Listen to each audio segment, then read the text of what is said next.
नमस्कार दोस्तों। आज मैं आपको एक बहुत ही रोचक और रहस्यमयी कहानी सुनाने जा रहा हूँ। ये कहानी है कल की अवतार की, जिनके बारे में कहा जाता है कि वे भगवान विष्णु के अंतिम अवतार हैं।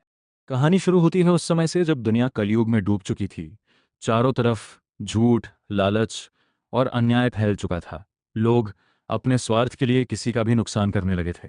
धर्म और सच्चाई की बातें सिर्फ किताबों तक सीमित रह गई थीं। लोग परेशान थे, दुखी थे और भगवान से प्रार्थना कर रहे थे कि कोई आए और इस अधर्म का अंत करे। इसी समय भारत के एक छोटे से गांव शंभल में एक धार्मिक ब्राह्मण परिवार रहता था। उस परिवार के मुखिया थे विष्णुयश और उनकी पत्नी थी सुमति। दोनों बहुत ही साधारण, दयालु और भगवान के भक्त थे। एक रात अचानक आसमान में तेज प्रकाश फैल गया। ऐसा लग रहा था जैसे कोई दिव्य शक्ति धरती पर उतर रही हो।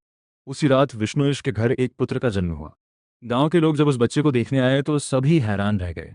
उस बच्चे के चेहरे पर एक अलग ही तेज था। बुजुर्गों ने कहा, यह बालक साधारण नहीं है, ये भविष्य में दुनिया को बदल देगा। उस बालक का नाम रखा गया कल्कि। जैसे जैसे कल्कि बड़े होते गए उनकी बुद्धि और शक्ति भी बढ़ती गई।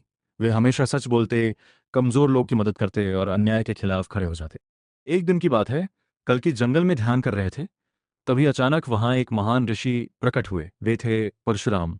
परशुराम ने कल्कि को बताया कि उनका जन्म एक खास उद्देश्य के लिए हुआ है। उन्होंने कहा, तुम भगवान विष्णु के अवतार हो।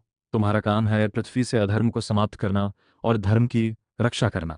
इसके बाद परशुराम ने कई वर्षों तक कल्कि को युद्ध कला, तलवार चलाना और धर्म का ज्ञान सिखाया। समय बीतता गया और दुनिया में अत्याचार और भी बढ़ गया।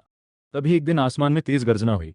लोगों ने देखा कि एक दिव्य योद्धा सफेद घोड़े पर सवार होकर आ रहा है।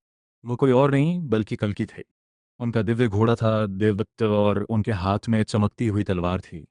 उनके चेहरे पर तेज था और आंखों में न्याय की ज्वाला।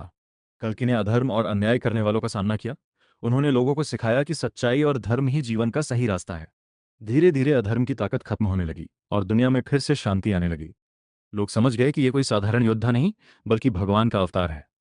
अंत में कल्कि ने लोगों से कहा, जब जब संसार में अधर्म बढ़ता है तब तब भगवान अवतार लेकर धर्म की रक्षा करते हैं। और इसी के साथ कलयुग का अंत हुआ और फिर से सतयुग की शुरुआत हुई। धरती पर फिर से शांति, प्रेम और सच्चाई का राज हो गया।